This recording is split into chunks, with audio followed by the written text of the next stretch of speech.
আমাদের মসজিদের নাম আমাদের বাড়ির নামে দেয়া হয়েছে, তাই শেখের কাছে প্রশ্ন জানতে চাই, বাড়ির নামে মসজিদ বা মাদ্রাসার নামকরণ করা যাবে কিনা? যাবে ভাই, কোনো অসুবিধা নাই।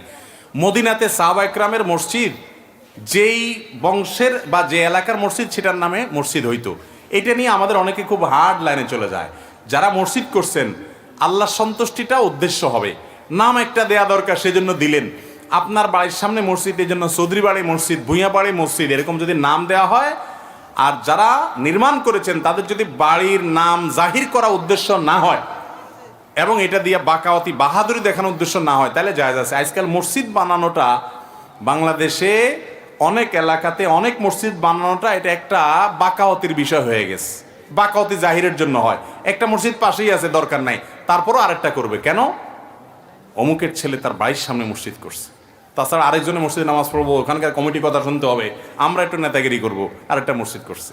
তো এই সমস্ত মসজিদ করলে কি হবে না, এই নিয়তে করলে সওয়াব হবে না। বাকি নামকরণে কোনো ব্যক্তির নামেও মসজিদ হইতে পারে, সাহাবীর নামে হইতে পারে।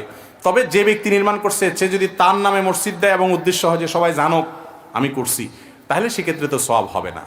তিনি তার বংশে কোনো একটা মুরব্বীর নামে দিলেন বা অন্য একজন ভালো মানুষের নামে দিলেন, তাতে কোনো অসুবিধা নাই।